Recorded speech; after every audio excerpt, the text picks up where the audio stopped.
皆さん、こんにちは。みゆの日本語カフェへようこそ。突然ですが、皆さん、今日の気分はどうですか？元気ですか？私はとっても元気です。この日本語カフェは、皆さんがリラックスして友達とおしゃべりしてるような気分で日本語を学べる場所です。今日も美味しい飲み物を用意してゆったり聞いてください。さあ、今日のテーマは日本人の家に行くとき何に気をつけたらいいです。日本人の友達ができて今度うちに遊びに来ないと誘われたらすごく嬉しいですよね。でも同時に何か特別なルールがあるのかなとか、失礼なことをしたらどうしようってドキドキもしますよね。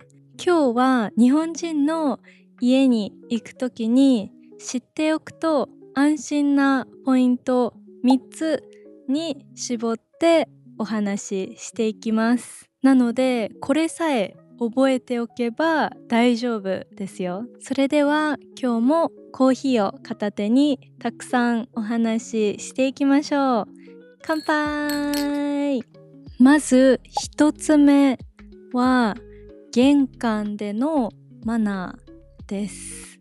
玄関とは家に入って一番最初にある、靴を脱ぐ場所のことです。皆さんも聞いたことがあるかもしれないんですが、日本では家の中で靴を脱ぎますよね。でもただ靴を脱ぐだけではなく、実は生きた日本語とマナーがここにもあるんです。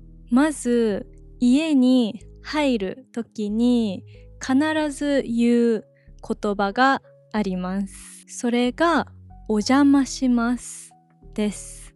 聞いたことはありますか？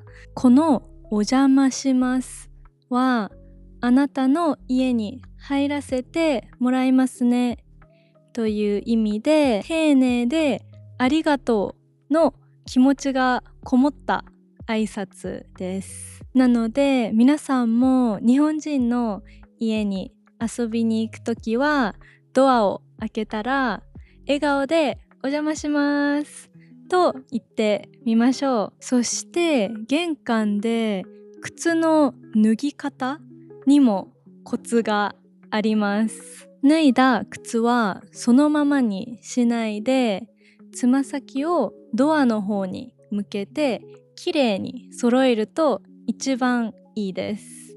これが玄関での日本のマナーです。ここで私の個人的な話なんですが、小学生の時友達の家に遊びに行って嬉しすぎて靴を脱ぎ散らかしたまま靴をバラバラに置いて部屋に走って行っちゃったことがあるんですね。そしたらその後気づいたんですけど、友達のお母さんが私の靴をきれいに揃えてくれていて、子供ながらにやっちゃった恥ずかしいっていうのを、感じたことを今思い出しました。脱いだ靴をさっと揃えられると、わあこの人すごくマナーがしっかりしているなって一目置かれると思います。一目置かれるというのは、すごいな、素敵だなとか尊敬される、褒められるということです。さて2つ目は手土産です。手土産、皆さんは手土産という言葉を聞いたことがありますか？手土産とは人の家に行くときに持っていくちょっとしたプレゼントのことを言います。今日は呼んでくれてありがとうという気持ちを込めて飲み物やお菓子、フルーツなどを持っていく文化があります。高価なもの、高いものじゃなくて全然大丈夫です。近くのケーキ屋さんのお菓子とか、コンビニのスイーツとか、自分の国の珍しいお菓子とか、本当に何でも喜ばれます。そしてここでも渡す時に使える生きた日本語があります。昔からの丁寧な言い方だと、皆さんがよく言うのは、これつまらないものですが、っていうのをよく言うんですね。そしてつまらないものは、これはそんなにすごいものじゃないですがという謙遜ですね。自分を小さく見せる挨拶です。でも最近の若い人とか友達同士であれば、もっとナチュラル、自然な言い方をします。例えば、これよかったらみんなで食べてねとか、これ途中のケーキ屋さんで買ってきたんだけどすごい美味しいから食べてみてねとか、こんな風に気軽に渡すと、相手もそうなんだ、じゃあ一緒に食べようと笑顔になってくれます。ちなみに私は友達の家に行くときは、季節のフルーツとか、あとちょっといいカヌレ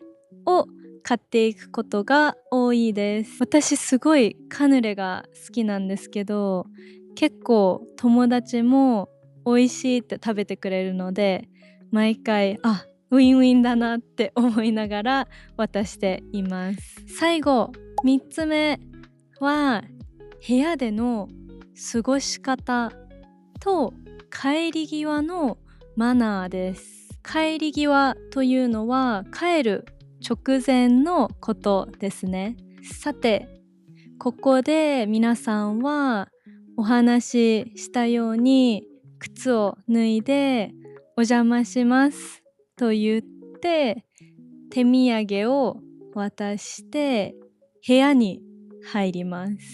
家に入って案内された部屋に行ったら、どこに座ったらいいかわからないと思うかもしれません。ソファーとか座敷とか椅子とかいろいろあるかもしれないんですが、ここはもう素直にどこに座ったらいいと聞いてみましょう。また日本の家では靴下も大事です。これ覚えておいてください。裸足で他の人の家の中を歩くのは NG です。なので、たとえ夏だとしてもサンダルを履いていく場合は、綺麗な靴下をカバンの中に入れておいて、友達の家に着いたら靴下を履けるようにしておきましょう。これ私も何回か忘れたことがあるんですけど、すごい恥ずかしいので、最近は必ず友達の家に行くときはサンダルではなく靴を履くようにしています。そして楽しい時間を過ごしてそろそろ帰る時間になったら、最後もう一つとても大切な挨拶があります。その大切な挨拶、入る時にはお邪魔します。帰る時にはお邪魔しましたと過去形になります。さらに、今日は本当に楽しかった、ごちそうさまでしたと感謝を伝えられたらもうバッチリです。さあ、今日は日本人の家に行く時の3つのマナーのことについて話していきました。玄関でのマナー、手土産、帰る時の挨拶などいろいろ話しましたが、皆さんどうでしたか？お邪魔します、手土産、靴を揃えるここら辺を覚えておいたらもうバッチリです。皆さんの国では友達の家に行くときどんなルールやマナーがありますか？また手土産を持っていく文化はありますか？それとも手ぶらで気軽に行くのが普通ですか？ぜひコメント欄で教えてください。ではあっという間にお別れの時間です。今日のコーヒーはいかがでしたか？実は最近メンバーシップを開設しました。メンバーシップでは様々な特典があって、メンバー限定の動画や私のプライベートの投稿とか写真をしていきたいなと思っています。もし興味があったらぜひ登録してみてください。このポッドキャストが皆さんの日本語学習の楽しいにつながったらとても嬉しいです。次回のみゆの日本語カフェにもまた遊びに来てください。それではまた次の動画でお会いしましょう。またね。